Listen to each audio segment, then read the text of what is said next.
লাচ্ছা পরোটা হবে তরকার দিয়ে। তা লাচ্ছা পরোটার জন্য আমি বানাচ্ছি, ময়দা আটা মিক্সড আছে, আর এখানে আমি তেল আর নুন তো দিতেই হয়। তা আমি মেখে কিছু 1 ঘন্টা রেখে দিয়েছি। এবার লাচ্ছা পরোটার জন্য না ভালো করে এইভাবে হাত দিয়ে ডলে ডলে একদম পিটাই পরোটার মতন করে যত পারবে পাতলা করবে। ভেতরটা যদি নরম থাকে তার পরোটার ভেতরটা যখন ভাজা হবে সেটাও নরম এবং সফট হবে। তা আমার লাচ্ছা পরোটা বেশি না, মাত্র হবে 4টে, যেহেতু লোক নেই তা ভেবেছি আজকে তরকা দিয়ে একটু লাচ্ছা পরোটা করে দিই। দেখো, লাচ্ছা পরোটা তো দোকান থেকে কিনে খাওয়া যায়, কিন্তু বাড়িতে তো করা সম্ভব নয়। কিন্তু কেন সম্ভব নয়? ইচ্ছা করলে ইউটিউব থেকে দোকানদাররা বা কোনো আত্মীয় স্বজন এত ধরে ধরে তোমাকে শেখাবে না। আমি বিভিন্ন রান্না ইউটিউব থেকে বিভিন্ন মহিলার রেসিপি ছাড়ে, ওখান থেকে আমি একটা একটা করে শিখি আর ঘরে বসে ট্রাই করি। তা এর আগে আমার 2 দিন ট্রাই করা হয়ে গেছে, দেখতে একদম খুব সুস্বাদু দোকানের মতন হয়েছে বলে আজকে আমি ঘরে তোমাদের সঙ্গেও আমি শেয়ার করছি। আমিও ইচ্ছা করলে লাচ্ছা পরোটা বানাতে পারি, তাই তোমাদের সঙ্গে রেসিপিটা তুলে ধরলাম। পারি না বলে এমন কথা নেই, যদি তোমার ইচ্ছা থাকে সব কিছু হবে। মেয়েদের প্রথম কাজ হচ্ছে রান্নাঘর, তাই আমি আমার রান্নাঘরটাকেই আমি বেছে নিয়েছি। সারাদিন যে রান্নাগুলো করি একটা একটা রান্না তোমাদের সঙ্গে শেয়ার করব।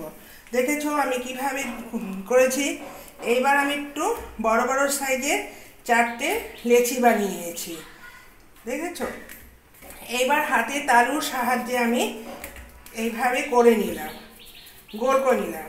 এইবার আমি এটাকে বেলার চেষ্টা করছি। দেখো, আমার লাচ্ছা পরোটার বেলাটা একদম রুটির মতন করে নিচ্ছি। এই যে রুটির মতো একদম করে নিচ্ছি, কোনো ব্যাপার না। আমরা তো আটা রুটি খাই বা ময়দা পরোটা লুচি সবই খাই, রুটি করাটা তো কোনো ব্যাপার না। এই যে কি সুন্দর পাতলা করে রুটিটাকে আমি বেলে নিচ্ছি। আমার চাটুও ছোট, আমার লেচিটাও ছোট, যে যেরকম সাইজ। দেখবে দোকানে বড় লাচ্ছাও পাওয়া যায়, ছোট লাচ্ছা। এখন যেহেতু জিনিসের দামও বেড়ে গেছে, টাকার অনুযায়ী তোমার জিনিসের দাম। তুমি যেমন মাংস যখন দোকানে খেতে যাও রেস্টুরেন্টে, তোমার প্লেটের হিসেবে দাম, তুমি 80 টাকার প্লেট আর 200 টাকা প্লেটের মধ্যে নিশ্চয়ই পার্থক্য হবে। ঠিক এটাও ঠিক তাই। এখন দেখো, সবারই খেতে ইচ্ছা করে, স্বাদ একই, সাইডে ছোট করে দিয়েছে। আমার একটা বেলা হয়ে গেল, একদম রুটি বেলা চাকির মতো।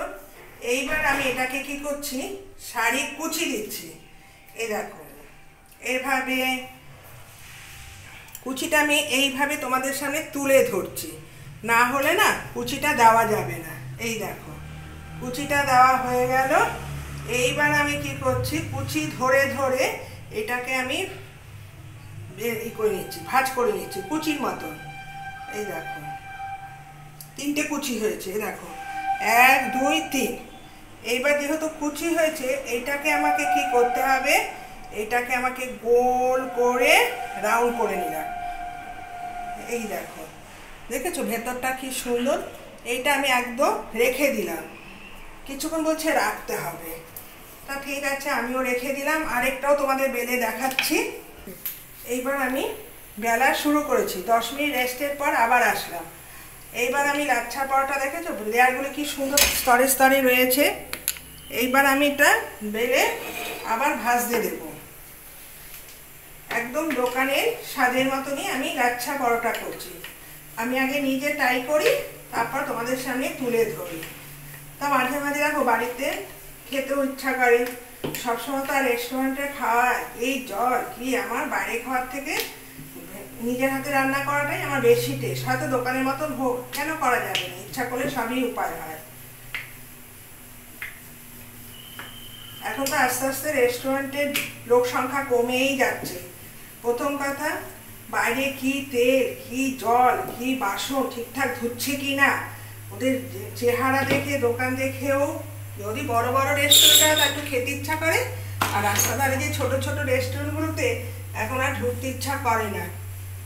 কিন্তু ওদের আস্তে আস্তে অনেকেই এখন সব খাবারের দোকানে যে কি দেবে, ওদেরও তো পেট চলতে হবে। যার যে পাচ্ছে, সকালে মুড়ি তরকারি থেকে একদম রাত পর্যন্ত সকালে জলখাবার, দুপুরে ডিনার, রাত্রে বিকেলে চপ আর রাতে রুটি তরকারি। এই দেখো কি সুন্দর ভাজা হয়ে গেছে। এবার একটু আস্তে আস্তে কম আঁচে ভাজতে হবে। আর এটাতে একবার আমি রুটির তাওয়াতে ছেঁকে নিচ্ছি, একদম একটু চেপে চেপে করতে হবে, একদম দোকানে ভিন্ন স্বাদে লাচ্ছা পরোটা। লাচ্ছা পরোটার মধ্যে কিন্তু একটু মশলাও অ্যাড করা যায়, কিন্তু আমি দেব না।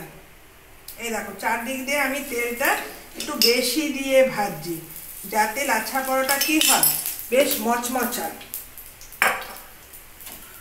দেখো কি সুন্দর ফুলে উঠছে আমার লাচ্ছা পরোটা, দেখেছো? একদম দোকানের স্বাদের মতো।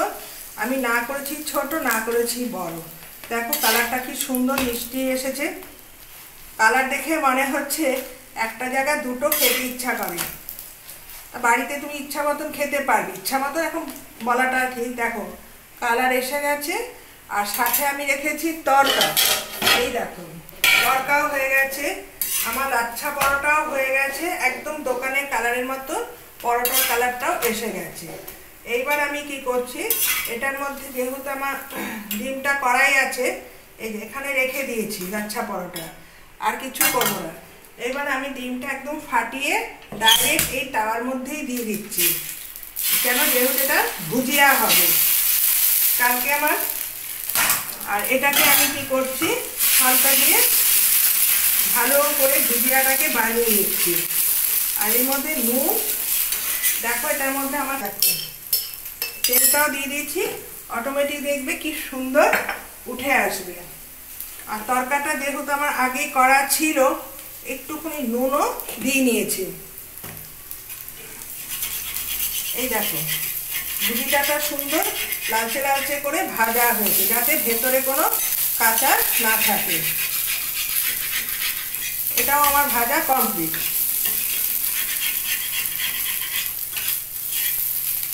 আর এটাকে যেহেতু আমাকে একদম ছোট্ট ছোট্ট সাইজে করতে হবে,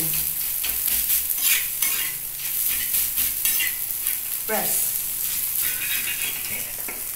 এবার আমি এটা ঢেলে দিচ্ছি তরকার ওপর দিয়ে। তরকার সাথে ডিম থাকবে না থাকে না, তরকাটা টেস্ট হয় না। তা যেহেতু এখন ধনে পাতা নেই, আমি ধনে পাতা ছাড়াই করছি। হ্যাঁ বাজারে পাওয়া যায়, কিন্তু সবসময় তো আর বাজারে যাওয়া সম্ভব না। আমি ধনে পাতার বদলে আমি কস্তুরি মেথি দিয়েই করি।